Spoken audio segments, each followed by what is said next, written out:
Hello student, welcome to success technical campus. ठीक है, तो कुछ ऑब्जेक्टिव क्वेश्चंस देखते हैं। ठीक है। आपको करना क्या है, वीडियो पॉज करना है और पहले खुद से सॉल्व करना है क्वेश्चंस, फिर आंसर्स देखने हैं आपको। ठीक है, तो फर्स्ट क्वेश्चन देखते हैं। फर्स्ट क्वेश्चन आपके स्क्रीन पे है।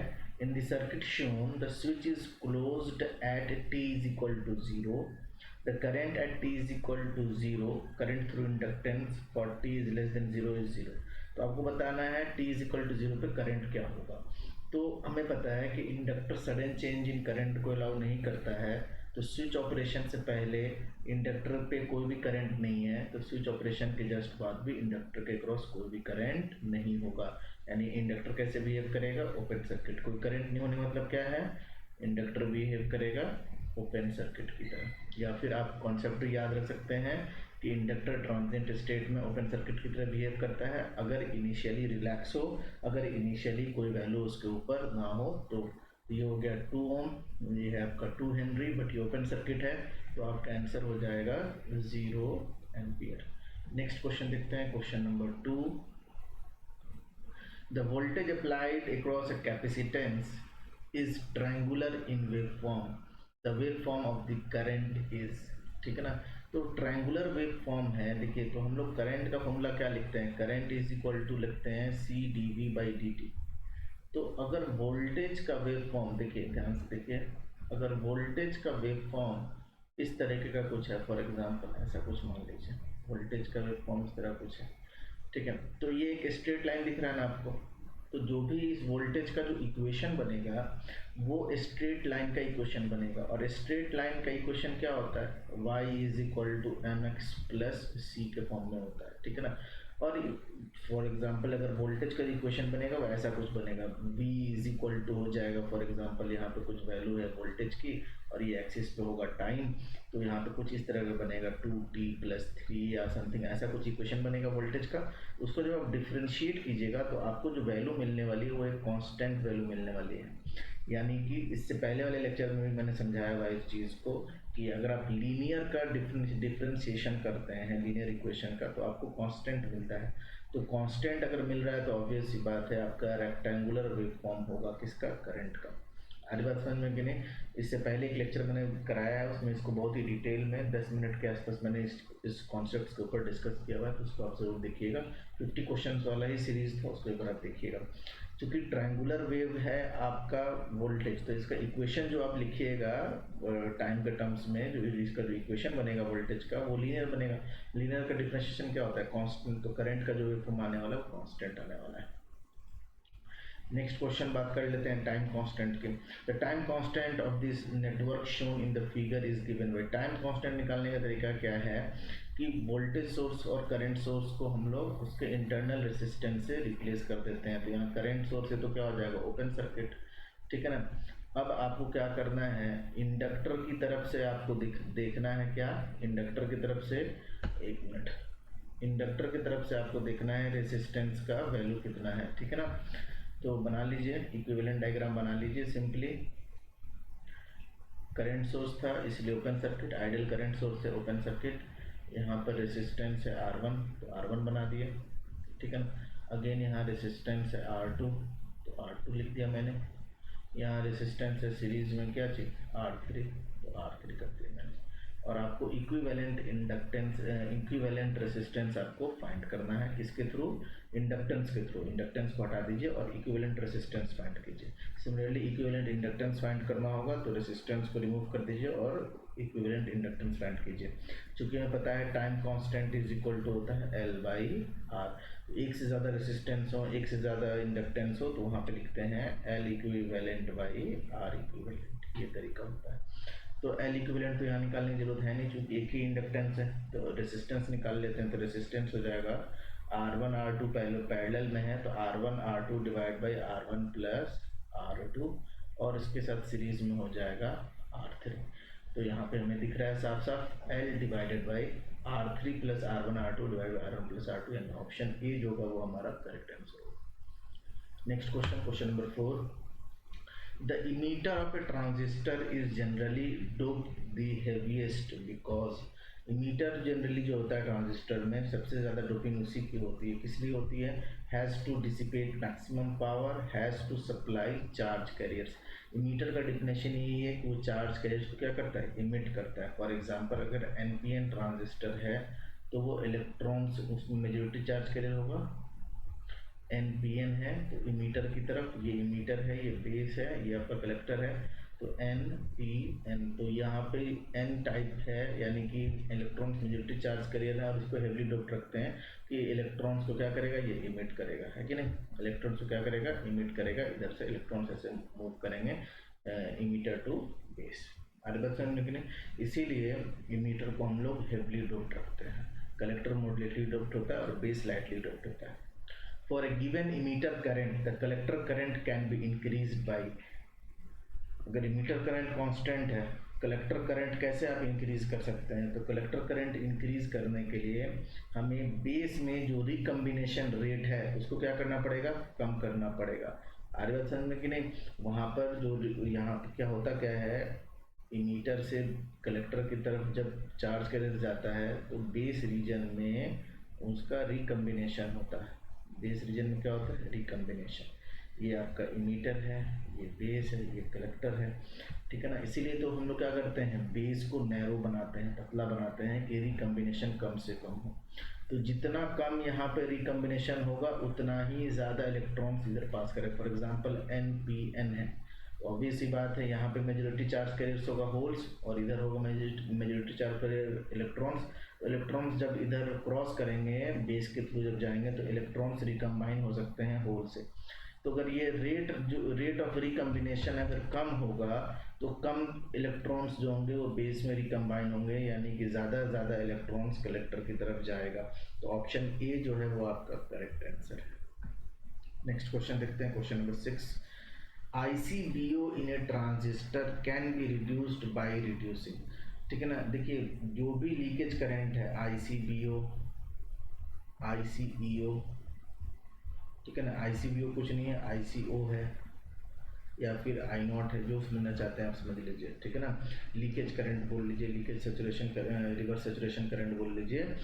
तो ये सारे टेम्परेचर डिपेंडेंट होते हैं। तो टेम्परेचर को अगर आप रिड्यूस कर लीजिएगा, ये माइनॉरिटी चार्ज के रेस्पेक्ट फ्लो करते हैं, ठीक है ना? तो टेम्परेचर अगर रिड्यूस होगा तो जो ICBO है, ICO है, लीकेज करंट होगा वो भी क्या होगा? रिड्यूस होगा। तो 6 का आंसर हो जाएगा डी।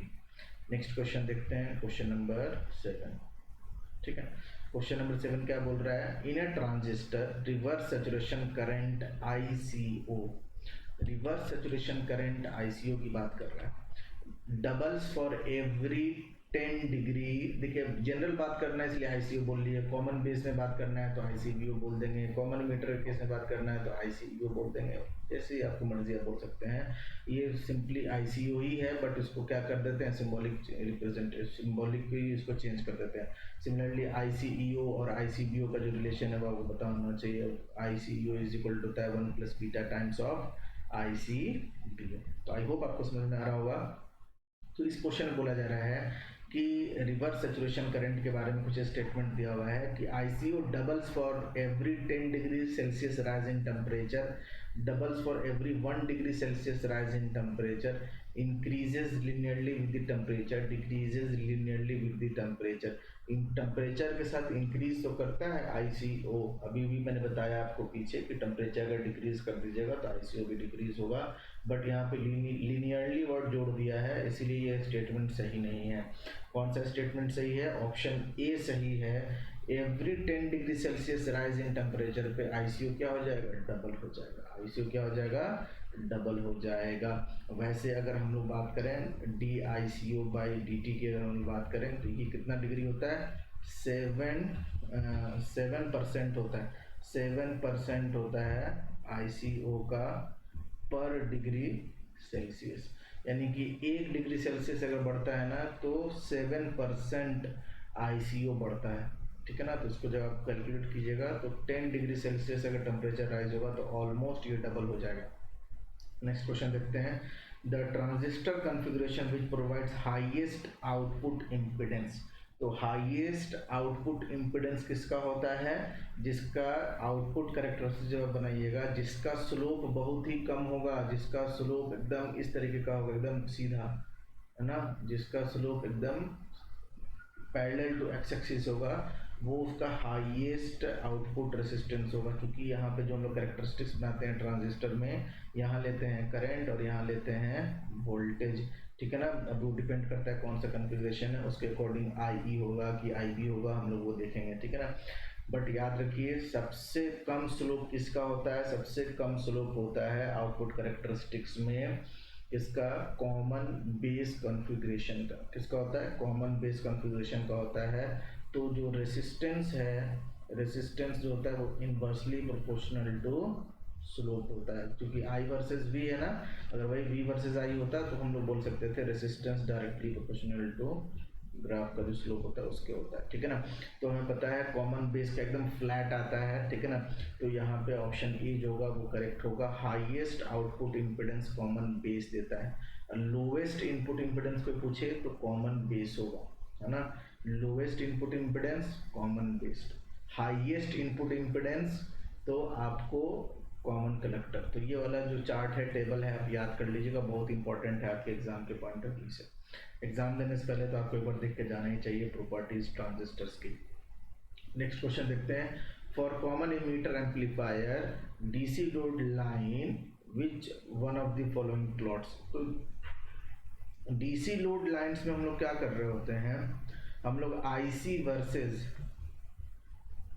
वर्सेस वीसीई यानी कि collector current versus common emitter voltage हम लोग ड्रॉ करते हैं। और किस चीज़ को कांस्टेंट रखते हैं, वीसीसी को हम लोग कांस्टेंट रख रहे होते हैं। यानी कलेक्टर का जो सप्लाई वोल्टेज होता है वो कांस्टेंट होता है, कलेक्टर में जो बाइसिंग रेसिस्टेंस होता है, इमीटर में जो रेसिस्टेंस होता है, ये सारी चीज़ को हम लोग कांस्टेंट रखते हैं। तो एक बार देखिएगा डिटेल्ड इसका कि डीसी लोड लाइन कैसे हम लोग ड्रॉ करते हैं।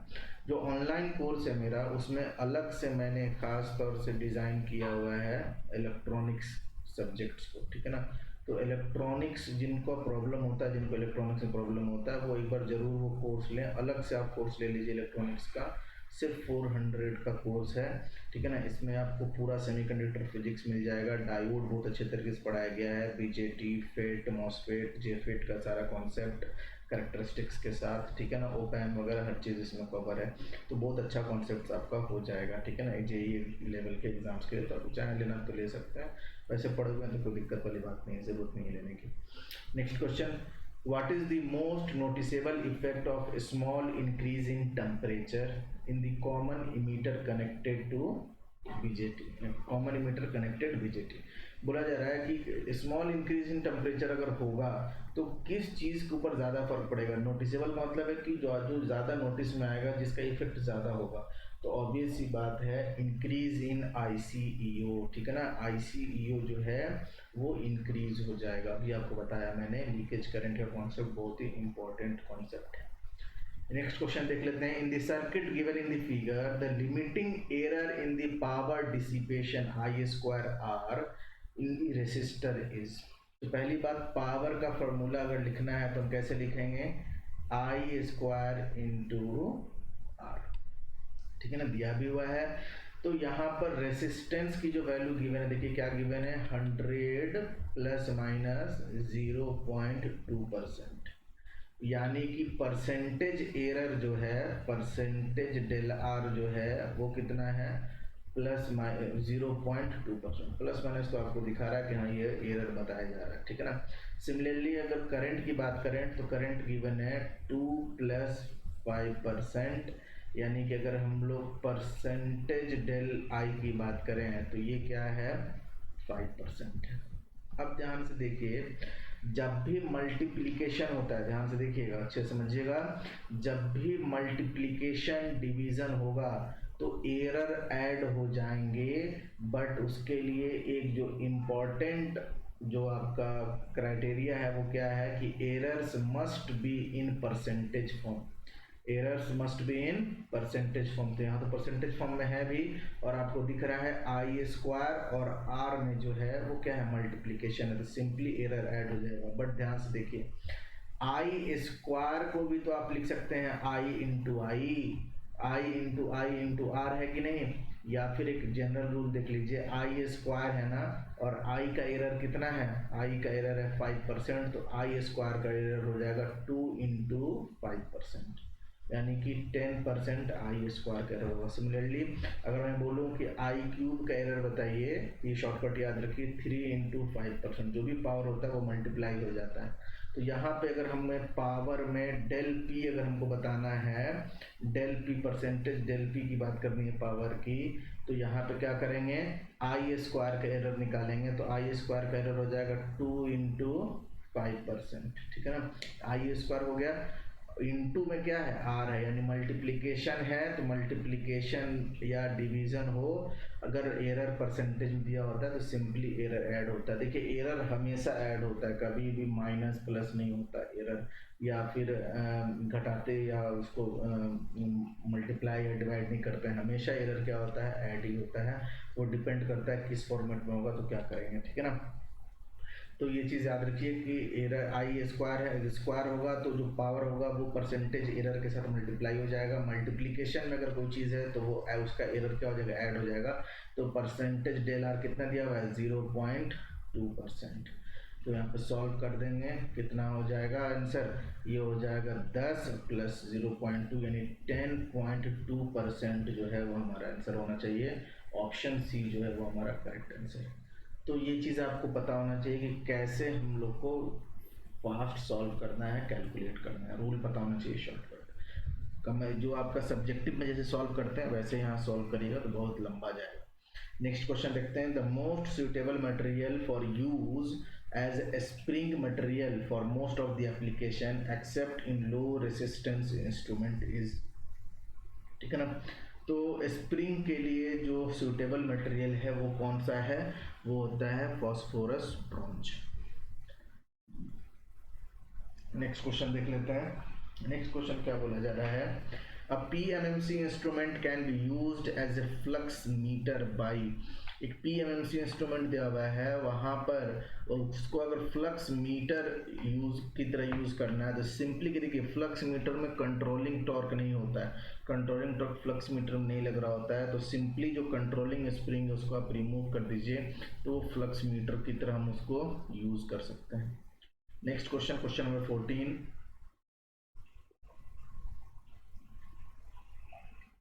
देखिए फ्लक्स मीटर अलग से आपको जेई लेवल में पढ़ने की जरूरत नहीं है।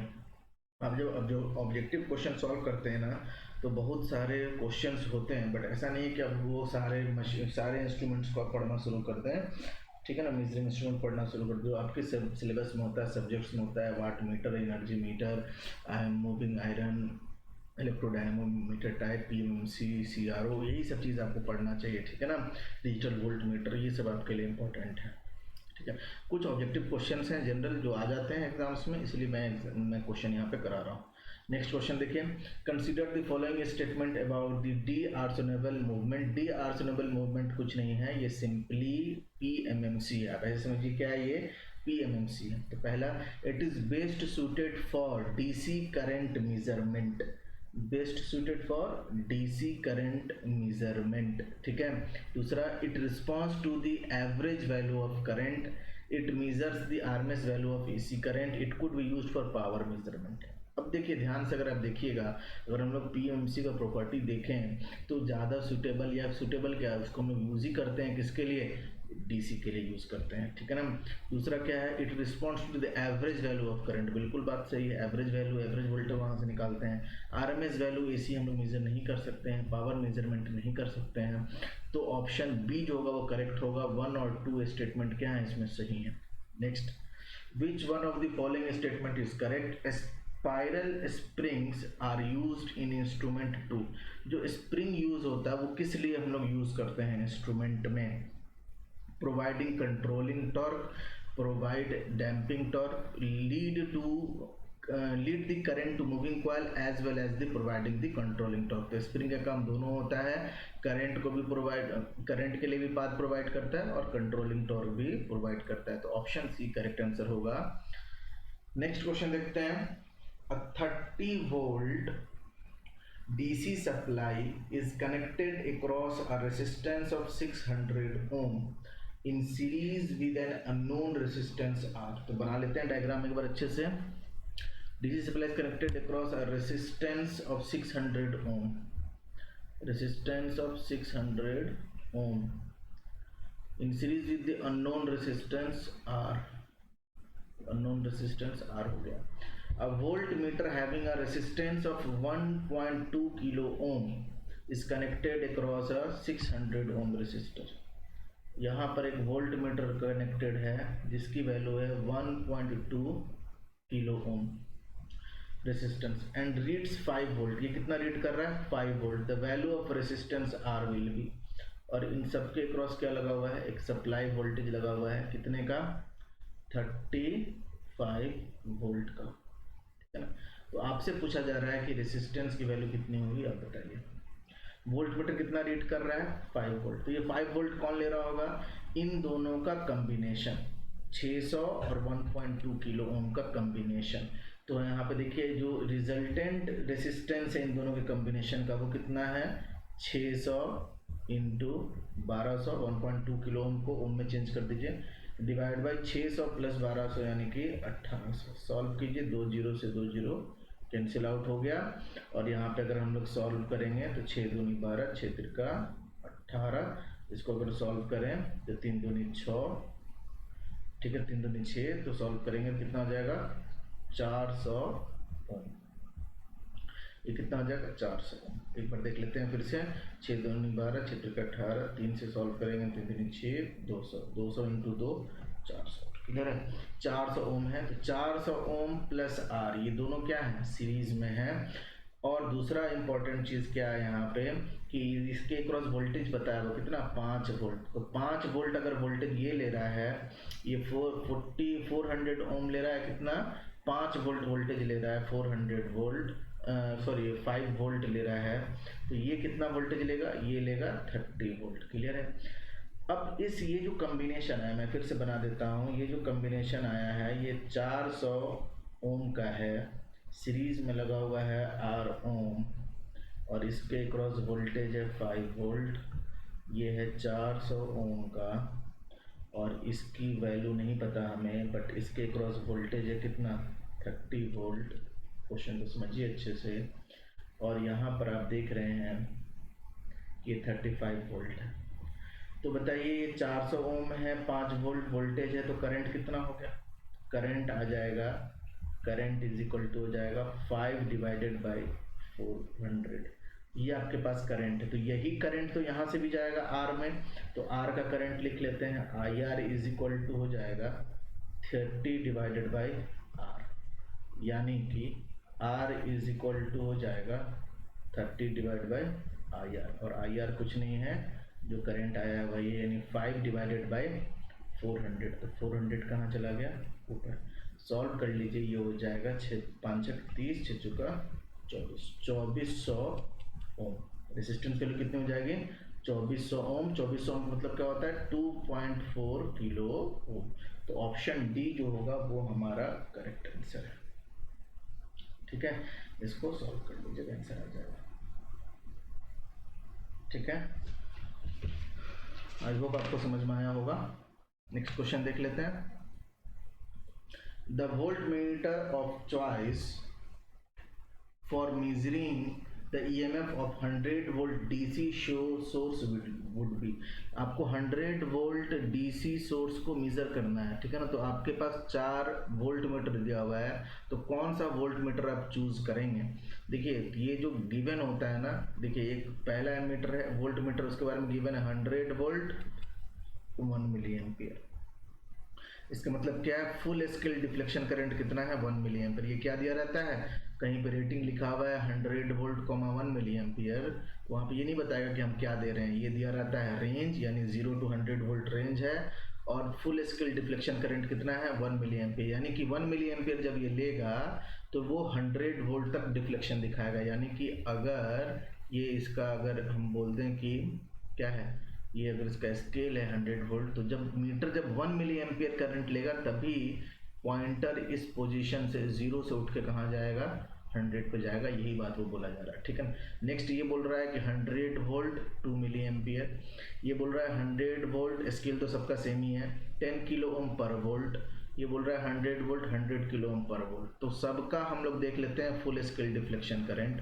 तो ये ऑप्शन सी में जो फुल स्केल डिफ्लेक्शन करंट है उसको देखिए, क्योंकि ये सेंसिटिविटी दिया हुआ है तो I F S D is equal to होता है 1 बाई सेंसिटिविटी। इसको सॉल्व कीजिएगा तो 1/10 हो जाएगा, यानी कि 0.1 मिली एम्पियर।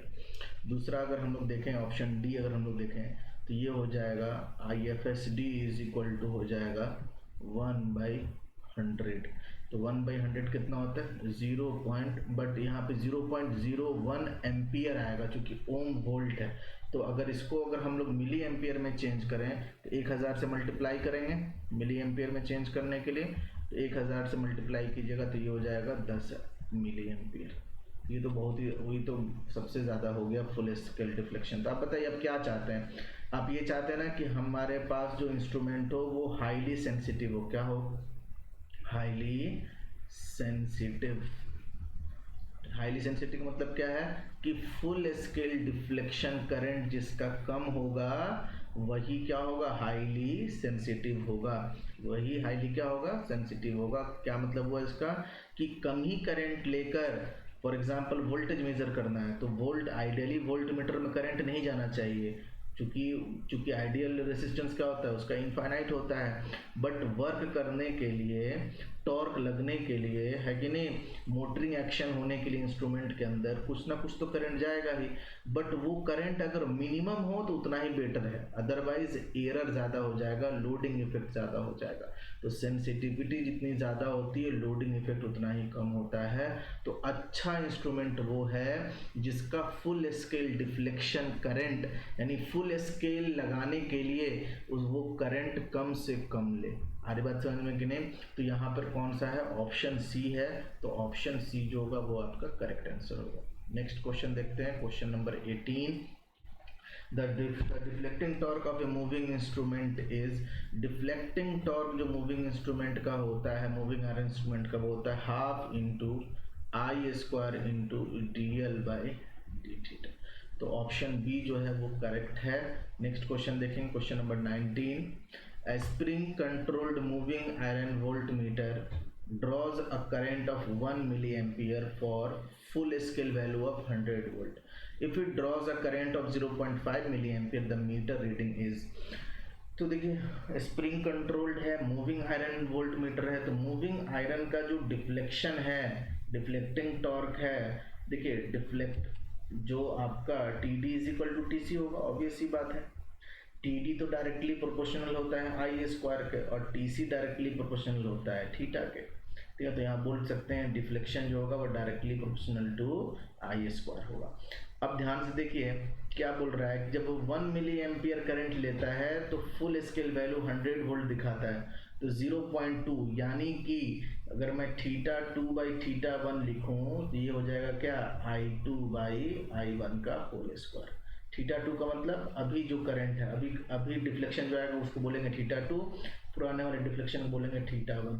तो अब जो करंट है वो पहले वाले करंट का कितना हो गया है, हाफ हो गया। पहले अब करंट है हाफ एम्पियर, पहले था 1 एम्पियर, यानी कि थीटा 2 बाई थीटा 1 आ रहा है हमारे पास 1/4, यानी डिफ्लेक्शन जो आएगा 1/4 ऑफ प्रीवियस 1, यानी कि जो भी रीडिंग पहले था, जो भी डिफ्लेक्शन पहले था उसका 1/4 हो जाएगा। तो 1 मिली एम्पियर पे अगर वो 100 वोल्ट दिखाता था तो उस डिफ्लेक्शन का 1/4 कर दीजिए, यानी फुल डिफ्लेक्शन पे अगर 100 वोल्ट है तो 1/4 डिफ्लेक्शन पे हो जाएगा 25 वोल्ट। तो ऑप्शन ए जो होगा हमारा करेक्ट आंसर हो जाएगा। नेक्स्ट क्वेश्चन, क्वेश्चन नंबर 20, ठीक है ना, बहुत अच्छा क्वेश्चन है ये। A moving iron ammeter produces a full scale torque of 240 micro newton meter with a deflection of 120 degree at a current of 10 ampere. The rate of change of self inductance microhenry per radian of the instrument at full scale is। तो देखिए ध्यान से देखिए, यहाँ पे हम लोग बोल सकते हैं थीटा इज इक्वल टू जो हो जाएगा हमारे पास half into I square into D L by D theta, ये चीज़ बोल सकते हैं हम लोग। अब इस क्वेश्चन में क्या बोला जा रहा है, D L by D theta आपको बताना है, D L by D theta आपको बताना है। अब देख लेते हैं, फुल स्केल डिफ्लेक्टिंग टॉर्क दिया हुआ है कितना, फुल स्केल डिफ्लेक्टिंग टॉर्क कितना दिया हुआ है 1 बाई ये दिया हुआ 240 माइक्रो न्यूटन मीटर। तो लिख दीजिए, तो इसको हम लोग t is equal to half into I square into D L by D theta भी तो लिख सकते हैं। इसकी रिक्वायरमेंट नहीं है, ये वाला रिलेशन यूज़ करने की जरूरत नहीं है, ये वाला रिलेशन काम चल जाएगा। तो अगर हम लोग देखें तो 240 तो आपको क्या दिया हुआ है, यहाँ पे टॉर्क दिया हुआ है, हाफ तो हाफ है, फुल स्केल करंट कितना दिया हुआ है 100 मिली एम्पियर। तो इसको सॉल्व कर 10 दिया हुआ है तो 10 का स्क्वायर हो जाएगा 100। तो आपको क्या चाहिए, D L by D theta ही तो चाहिए।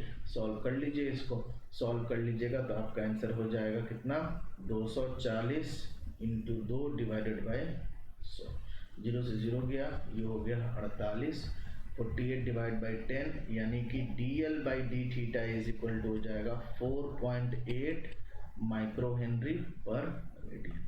ठीक है ना, तो ऑप्शन बी जो होगा हमारा करेक्ट आंसर होने वाला है क्वेश्चन नंबर 20 का।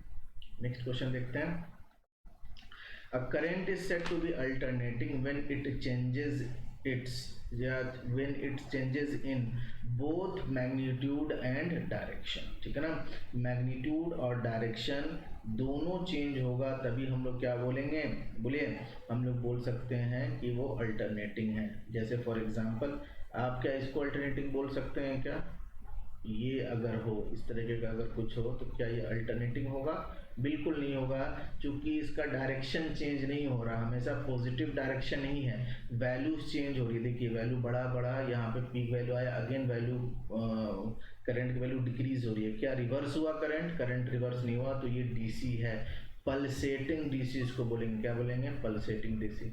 तो अल्टरनेटिंग करंट होने के लिए आपका मैग्नीट्यूड भी चेंज होना चाहिए और डायरेक्शन दोनों चेंज होना चाहिए, ये इंपॉर्टेंट कॉन्सेप्ट है। नेक्स्ट कॉन्सेप्ट देखते हैं, what is the RMS value of the voltage wave form shown in the figure. अब आरएमएस वैल्यू आपको निकालना है और दिख रहा है आपको कि ये रेक्टेंगुलर वेव फॉर्म दिया हुआ है, तो रेक्टेंगुलर वेव फॉर्म का जो आरएमएस वैल्यू होता है वो उसका पीक वैल्यू ही होता है। तो पीक वैल्यू कितना दिया हुआ है 100, तो आरएमएस वैल्यू भी कितना आएगा 100 ही आएगा। तो ऑप्शन डी जो है वो आपका करेक्ट आंसर। आपको पता होना चाहिए, कुछ स्टैंडर्ड्स हैं जिनका आपको पता होना चाहिए, ट्रायंगुलर वेव फॉर्म का, शॉर्टूथ वेव फॉर्म का, half wave rectifier, full wave rectifier, sinusoidal, सबका आपको पता होना चाहिए। नेक्स्ट क्वेश्चन देख लेते हैं, the RMS value of the resultant current in a wire which carries a DC current of 10 ampere. देखिए डीसी करंट है 10 एम्पियर, ठीक है ना, and sinusoidal alternating current off peak value of 20 ampere, यानी कि पीक वैल्यू भी दिया हुआ है कितना 20 एम्पियर। तो अगर इसको इक्वेशन में लिखना हो तो हम लोग I T is equal to कैसे लिखेंगे, 10 प्लस पीक वैल्यू दिया हुआ है तो 20 into sine of omega T, यही तो लिखाएगा। क्योंकि दोनों करंट फ्लो कर रहा है तो दोनों करंट का सम होगा। और इसका अब क्या बताना है, आरएमएस वैल्यू बताना है, पीक वैल्यू था इसलिए मैंने इसको स्टैंडर्ड फॉर्म में लिख दिया। तो आरएमएस इज इक्वल टू क्या हो जाता है, डीसी क्वांटिटी का स्क्वायर प्लस एसी क्वांटिटी के आरएमएस का स्क्वायर, तो 20/√2 का होल स्क्वायर। सॉल्व कर देंगे इसको, कितना हो जाएगा, ये हो जाएगा 100 और ये कितना है 400/2। सॉल्व कर दीजिए इसको, ये हो जाएगा 200 और 100 300, ठीक है ना। 300 को अगर आप सॉल्व करना चाहते हैं तो कैसे सॉल्व करेंगे, 100 इंटू 3 करेंगे, 100 का बाहर आ जाएगा 10, अंदर रह जाएगा √3। √3 को 1.732 लिख सकते हैं, 1.732 इंटू सॉल्व कर देंगे 17.32 एम्पियर आपका आंसर आ जाएगा, यानी ऑप्शन बी जो है वो आपका करेक्ट आंसर। नेक्स्ट क्वेश्चन देखते हैं, which of the following statement pertains to resistors only. कौन सा स्टेटमेंट जो है वो सिर्फ रेसिस्टेंस को शो कर रहा है, they oppose sudden change in voltage, they can act as energy storage device. नहीं, स्टोरेज डिवाइस तो है नहीं। सडन चेंज इन वोल्टेज को अपोज नहीं करता, ये तो कैपेसिटर करता है। एनर्जी स्टोरिंग डिवाइस जो होते हैं वो इंडक्टर और कैपेसिटर्स होते हैं। They can dissipate desirable amount of power, बिल्कुल रेसिस्टर क्या करता है, पावर डिसिपेट्स करता है। Next question, question number 25, in a purely resistive circuit the average power is dash to the peak power, P maximum का क्या होगा। अब देखिए आप एवरेज पावर लिखते हैं ना, तो average power is equal to हम लोग लिखते हैं V R M S into I R M S into cos phi. For purely resistive अगर लिखना है तो purely resistive is equal to हो जाएगा V R M S into I R M S. भूलिएगा नहीं, हमेशा हम लोग गलती करते हैं, पावर निकालते वक्त हमें हमेशा आर एम एस क्वान्टिटी ही लेना होता है। अब इस आर एम एस वैल्यू को हम लोग लिख सकते हैं maximum by root two, I R M S को भी हम लोग लिख सकते हैं I maximum by root two. इसको अगर हम लोग सॉल्व करें तो ये हो जाएगा V M I M by two. तो P एवरेज क्या आ रहा है, V M I M by two, तो इसको तो हम ऐसे भी लिख सकते हैं P average is equal to P maximum by two. देखिए मैक्सिमम वोल्टेज है, मैक्सिमम करंट है, तो मैक्सिमम पावर हो गया। तो मैक्सिमम पावर बाई टू का मैक्सिमम पावर बाई टू जो होता है वो क्या होता है, एवरेज पावर होता है। तो हम लोग बोल सकते हैं average power is the 1/2 of the maximum power और पीक पावर। नेक्स्ट क्वेश्चन देखिए, question number 26, the current waveform in the pure resistor of 10 ohm is shown in the given figure, power dissipated in the resistor is. अब इस question को solve करने के लिए अगर आप इंटीग्रेशन वाला फॉर्मूला यूज कीजिएगा तो बहुत ज़्यादा टाइम लगेगा। ये स्टैंडर्ड इक्वेशन है, आपको पता होना चाहिए कि इसका आरएमएस क्वांटिटी कितना होता है। क्या दिया हुआ है, करंट दिया हुआ है, तो I R M S is equal to हो जाएगा मैक्सिमम बाई रूट थ्री, है ना। सॉ टूथ का क्या होता है, मैक्सिमम बाई रूट थ्री। अब यहाँ पे आरएमएस की रिक्वायरमेंट क्या है, आरएमएस की रिक्वायरमेंट इसलिए है क्योंकि आपको क्या फाइंड करना है, आपको फाइंड करना है पावर। पावर में हमेशा हम लोग आरएमएस क्वांटिटी यूज करते हैं। क्या यूज करते हैं, आरएमएस क्वांटिटी यूज करेंगे। अब इसकी कौन सी वैल्यू लें, इसकी एवरेज वैल्यू लें, इंस्टेंटेनियस वैल्यू लें, पीक वैल्यू लें, तो हम लोग कौन सा वैल्यू लेते हैं, जब भी कोई वेवफॉर्म होता है तो हम उसका आरएमएस वैल्यू लेते हैं, ठीक है ना। तो आरएमएस वैल्यू अगर लेना है तो यानी कि पावर इज इक्वल टू हो जाएगा आई आर एम एस का स्क्वायर इंटू आर। वैल्यू सारी गिवन है। मैक्सिमम वैल्यू जो करंट का गिवन है वो 9, तो 9 बाई रूट थ्री का whole square into resistance, resistance कितना है 10। सॉल्व कर लीजिए इसको, ये हो जाएगा 81 डिवाइडेड बाई 3 इंटू 10। सॉल्व करेंगे हो जाएगा 27 इंटू 10, यानी ऑप्शन डी जो है हमारा करेक्ट आंसर है। आगे बढ़ते हैं, नेक्स्ट क्वेश्चन देखते हैं, question number 27, the unit of inductive reactances. Inductive reactance देखिए, अब ध्यान से अगर पढ़ेंगे नहीं, मैंने जानबूझ के क्वेश्चन दिया, बहुत आसान क्वेश्चन है, तो बहुत लोग हेनरी दे देंगे, ठीक है ना। तो इंडक्टिव रिएक्टेंस पूछा जा रहा है, तो रिएक्टेंस आ गया तो सिमिलरली रेसिस्टेंस की तरह इम्पीडेंस हो, रिएक्टेंस इंडक्टिव रिएक्टेंस हो, कैपेसिटिव रिएक्टेंस हो, X L, X C, Z, R, unit wise देखें तो ये चारों एक ही चीज है कि नहीं। तो ओम जो होगा आपका आंसर होगा। क्वेश्चन नंबर 28 देख लेते हैं, अ 10 मिली हेनरी